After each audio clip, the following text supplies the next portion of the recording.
একটা পর্যায়ে দেখা গেল সমাজতন্ত্র কাজ করে না, মানুষের মনের মধ্যে একটু হলো ব্যক্তি স্বাধীনতার চাহিদা আছে। ফলত এখন চায়নায় কি চলতেছে? চায়নায় গণতান্ত্রিক স্বৈরতন্ত্র চলতেছে, মিক্সিং, না গণতন্ত্র না স্বৈরতন্ত্র, গণতান্ত্রিক স্বৈরতন্ত্র, না সমাজতন্ত্রের অর্থনীতি না পূর্ণ পুঁজিবাদী অর্থনীতি, সমাজতান্ত্রিক পুঁজিবাদ। চায়না তো একই অবস্থা, রাশিয়া তো একই অবস্থা। তাহলে এখন সমগ্র পৃথিবীতে সবচেয়ে বেশি যে আইডিওলজি, যে আদর্শের উপর মানুষ আছে, সেটা হচ্ছে শাসন ব্যবস্থা চলবে ডেমোক্রেটিক ওয়েতে, গণতান্ত্রিক ওয়েতে, অর্থনীতি চলবে পুঁজিবাদী সুদী অর্থনীতি। সমাজতন্ত্র আদর্শিকভাবে এটার সাথে ফাইট দিয়ে টিকতে পারে, বিদায় নিয়েছে। কেননা তুলনামূলক গণতন্ত্র রাজতন্ত্রের চাইতে ভালো, তুলনামূলক গণতন্ত্র স্বৈরতন্ত্রের চাইতে ভালো, তুলনামূলক পুঁজিবাদী সিস্টেম মানুষের কাছে সমাজতন্ত্রের চাইতে ভালো। তুলনামূলক স্বৈরতন্ত্রে থাকলে আপনি কথাও বলতে পারবেন না, দাওয়াতি কাজও করতে পারবেন না, মানুষকে ডাকতেও পারবেন না। গণতন্ত্রের নামে অন্তত আপনি বক্তব্য দিতে পারছেন, মানুষকে ডাকতে পারছেন, আলোচনা করতে পারছেন, প্রতিবাদ করতে পারছেন। এই জন্য এখন পর্যন্ত এই সিস্টেমের উপর পৃথিবী দাঁড়িয়ে আছে। এখন সমস্যা হচ্ছে এই সমাধানগুলো খুঁজে বের করে যে ইউরোপিয়ানরা তাদের সমস্যার সমাধান করতে গিয়ে, আর এগুলো প্রত্যেকটার সমাধান ইসলামে আগে থেকেই মজুদ আছে। যেমন ইসলামে রাষ্ট্র চলবে না ডেমোক্রেটিক ওয়েতে, ইসলামে অর্থনীতি চলবে সমাজতান্ত্রিক ওয়েতে না পুঁজিবাদী ওয়েতে, ইসলামে রাষ্ট্রের খেলাফাহ সিস্টেম, এটা বর্তমান যে পার্লামেন্টারি সিস্টেম আছে তার চেয়ে শতগুণ উন্নত, স্বৈরতন্ত্র এবং রাজতন্ত্রের চেয়ে শতগুণ উন্নত। সবচেয়ে ব্যালেন্সড হচ্ছে খেলাফা। এখানে যেমন খলিফা আল্লাহর কাছে দায়বদ্ধ, ঠিক তেমনি সে পরিপূর্ণরূপে স্বৈরাচারও তার পক্ষে হওয়া সম্ভব নয়, কেননা শুরার হাতে ক্ষমতা আছে। আর এই গণতান্ত্রিক ওয়েতে যে আমলাতান্ত্রিক জটিলতা তৈরি হয়েছে, হাসনাত আবদুল্লাহ কয়েকদিন আগে বক্তব্যে বলতেছিল যে এই রুম থেকে চিঠি লেখে পাশের রুমে পাঠানোর জন্য, ওই চিঠি আবার পোস্ট অফিসে যায়, পোস্ট অফিস থেকে তারপরে পাশের রুমে আসে। মানে আপনি কোনো একটা কাজ করতে যাবেন সচিবালয়ে, তো এই গণতান্ত্রিক সিস্টেম যেইভাবে আমলাতান্ত্রিক জটিলতা তৈরি করে রেখেছে, কোনো একটা কাজ 5 বছরের নিচে 10 বছরের নিচে বের করা সম্ভব না। কোনো একটা মামলা 20 বছরের নিচে, 40 বছরের নিচে, 50 বছরের নিচে মানুষের সমাধান করা সম্ভব না। তাহলে এই সিস্টেম কি ন্যায় দিতে পারবে? কোশ্চিনকালেও এই সিস্টেম ন্যায় দিতে পারবে না। কিন্তু খেলাফা খুব ট্রান্সপারেন্ট, খুব সহজ, দ্রুত মানুষের দরজায় ন্যায় পৌঁছে দেওয়া, এটা হচ্ছে ইসলামী রাষ্ট্র ব্যবস্থার মূলনীতি। সবচেয়েতে মানুষের উপকারী রাষ্ট্রীয় ব্যবস্থা হচ্ছে খেলাফা। আহলুল হাল্লি ওয়াল আকদ, যারা জ্ঞানী গুণী ব্যক্তি, তারা একত্রিত হয়ে বসে নিজেকে বাদ দিয়ে চিন্তা করবে কে নেতৃত্বের যোগ্য। যেমন এখন যে সরকারেরা ক্ষমতায় আছে, এরা যে কোনো রাজনৈতিক সরকারের চাইতে ন্যূনতম হলো ভালো দেশ চালানোর চেষ্টা করবে, অথবা চেষ্টা করেছে। যা পরে যারা আসবে তারাও বুঝবে, আগে যারা চলে গেছে তারাও বুঝবে। কেন? এই কারণে যে এখানে নির্বাচনের পদ্ধতিটা ছিল খেলাফা পদ্ধতিতে। মানুষ নিজেকে বাদ দিয়ে চিন্তা করবে যে কে যোগ্য, তাকে দায়িত্ব দাও। আর যখনই আপনি চিন্তা করবেন যে না আমিই হব, আর একজন বলবে যে না আমিই হব, তখন যে বিভেদ, কাড়াকাড়ি, বিদ্বেষ, হিংসা এবং মারামারি তৈরি হবে, এটা কখনো নেতৃত্বের পদ্ধতি নয়। তো যাক, আমার বক্তব্যের ধারাবাহিকতায় একটু সামনের দিকে আগাই। তাহলে রাষ্ট্রের দরকার আছে, যেটা বক্তব্য দিয়ে শুরু করেছি। রাষ্ট্রের সমাধান মুসলমানদের কাছে আগে থেকেই আছে, যে রাষ্ট্র চলবে খেলাফা সিস্টেমে, আর অর্থনীতি চলবে ইসলামী অর্থনীতি, না পুঁজিবাদ না সমাজতন্ত্র। ব্যক্তি টাকা ইনকাম করবে, ব্যক্তি মালিক হবে, কিন্তু জাকাতও দিতে হবে, সমাজের গরিব শ্রেণীকে ওসরও দিতে হবে। ভারসাম্য সবচেয়ে সুন্দর, সবচেয়ে দামি, সবচেয়ে ব্যালেন্স সিস্টেম। এখন রাষ্ট্র কিভাবে তৈরি করবে? আধুনিক বিজ্ঞান বলতেছে যে 4টে জিনিসের উপর রাষ্ট্র তৈরি হয়। জনগণ থাকতে হয়, নিজস্ব জমি ভূখণ্ড থাকতে হয়, সরকার থাকতে হয়, সার্বভৌমত্ব থাকতে হয়। আর মুকদ্দমা ইবনে খালদুন লিখতেছেন যে 4টা জিনিসের উপর ভিত্তি করে রাষ্ট্র টিকে থাকে। উনি বেশিরভাগ ইসলামিক হিস্ট্রির পর্যালোচনা করেছেন।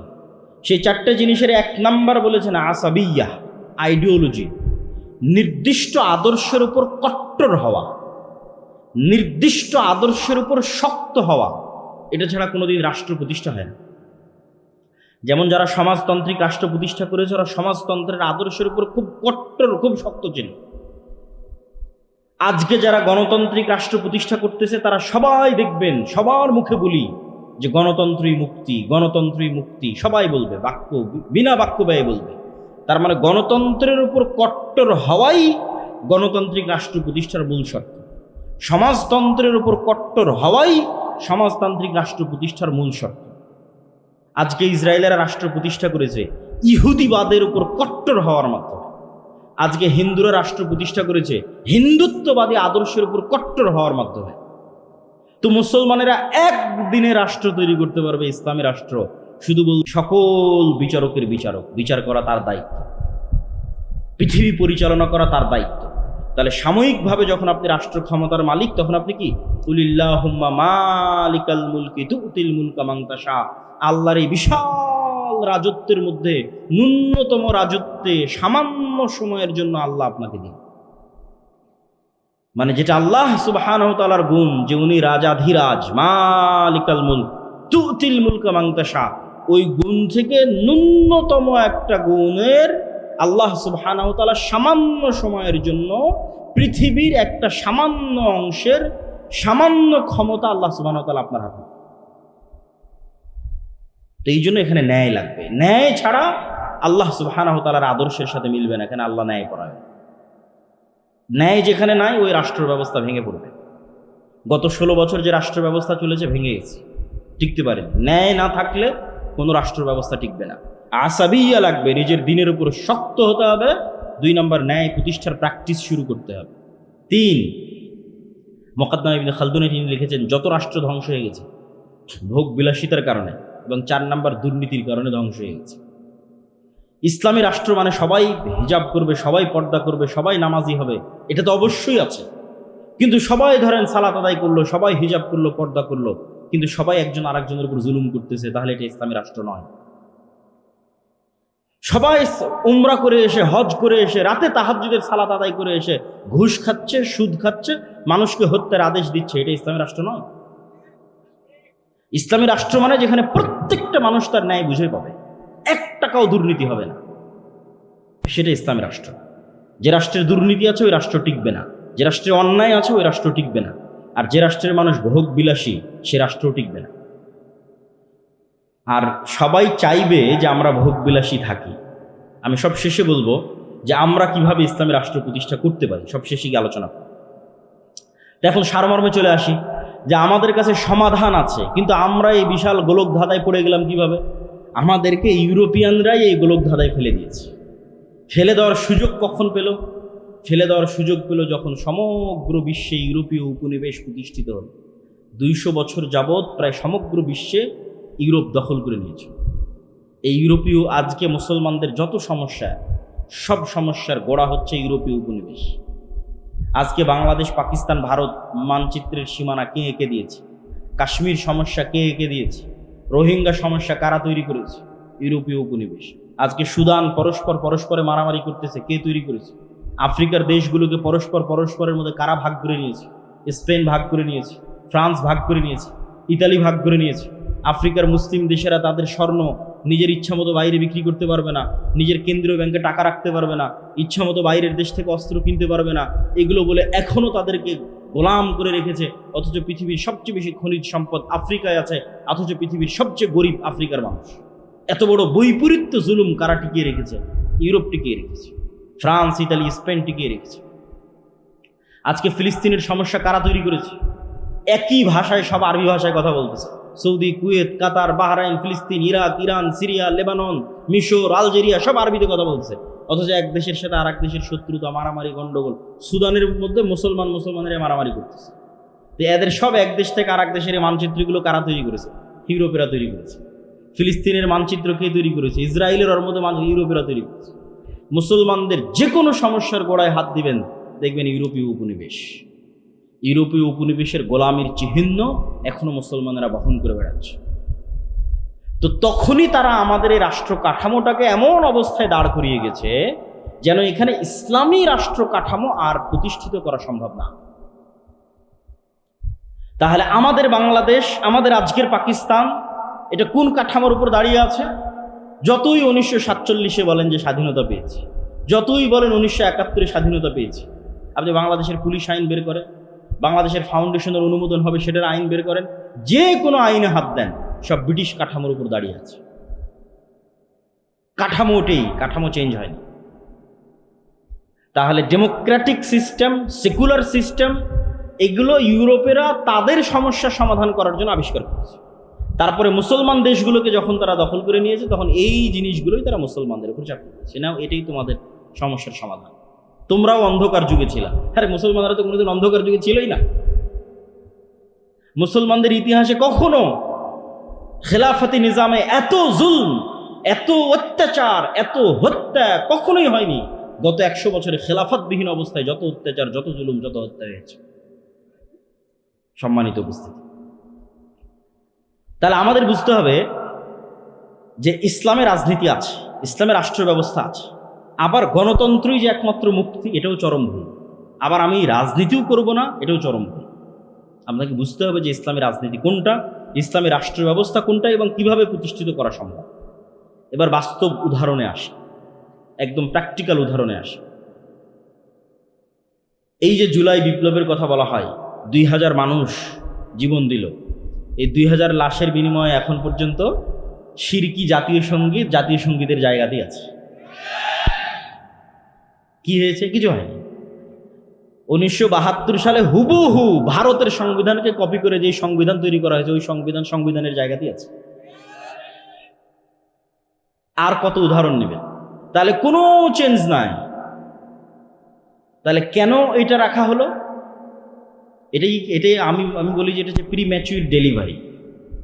মানে বাচ্চা হওয়ার সময় হওয়ার আগেই যদি বাচ্চা হয়ে যায়, তাহলে এরকমই হয়। কেননা প্রকৃত ইসলামের উত্থান তখনই সম্ভব যখন আগের কাঠামো পরিপূর্ণ ধ্বংস হয়ে যাবে। তখন আগের কাঠামো বজায় রেখে পূর্ণাঙ্গ ইসলাম প্রতিষ্ঠা সম্ভব নয়। আগের কাঠামো পরিপূর্ণরূপে ধ্বংস হয়ে যাবে, ওখান থেকে পূর্ণাঙ্গ ইসলামী খেলাফতের উত্থান হবে। তো এই জন্য আমেরিকা খুব ভালোভাবে জানে যে আজকে যদি প্রধানমন্ত্রী পদত্যাগ না করে, আজকে যদি আর্মি জনগণের বুকে গুলি চালায়, তাহলে কালকে বাংলাদেশের মানুষের ওই সময় যে রাগ ছিল মাথায়, তো বাংলাদেশের মানুষ রাতের অন্ধকারে অস্ত্র হাতে উঠিয়ে নিত। যখন বাংলাদেশের মানুষ অস্ত্র হাতে উঠিয়ে নিত, সিরিয়ার মতো পরিবেশ তৈরি হয়ে যেত। সিরিয়ার বাশার আল আসাদের বাহিনী নিজ জনগণের বুকে গুলি চালাচ্ছে, বাংলাদেশ আর্মিও তার জনগণের বুকে গুলি চালাচ্ছে। বাংলাদেশের মানুষ অস্ত্র উঠিয়ে নিত, ইন্ডিয়ান আর্মিও বাংলাদেশে ঢুকে যেত, 15-20 বছর যুদ্ধ চলতো, আগের কাঠামো পরিপূর্ণরূপে ধ্বংস হয়ে যেত। আগের কাঠামো পরিপূর্ণরূপে ধ্বংস হওয়ার পর পূর্ণাঙ্গ ইসলামী খেলাফতের উত্থান হতো। কিন্তু এতে অনেক রক্ত, অনেক শ্রম, অনেক পরিশ্রম যেত। কিন্তু আমেরিকা এটা খুব ভালোভাবে জানে যে এখন যদি আর্মি অস্ত্র উঠায়, তাহলে এই কাঠামো শেষ। যে গণতান্ত্রিক কাঠামো আছে, ব্রিটিশদের যে কাঠামো আছে, এটার কবর রচনা হয়ে যায়।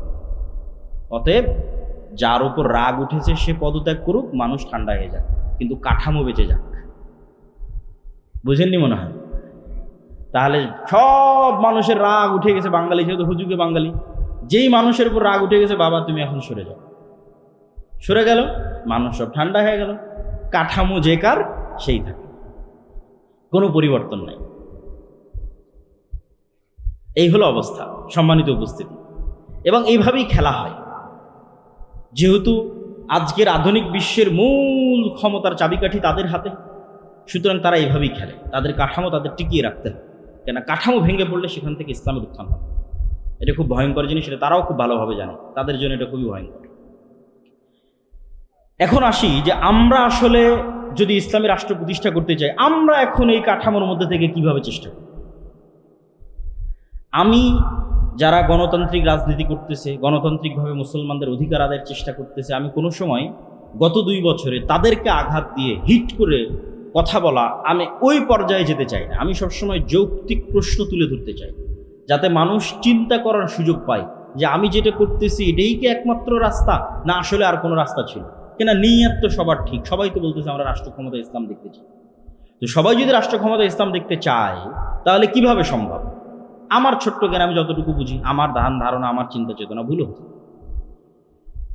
আমি মনে করি 1 নাম্বার, ঈমান বিল গায়েবের ওপর যদি সর্বোচ্চ সর্বোচ্চ লেভেলের ইয়াকিন না থাকে,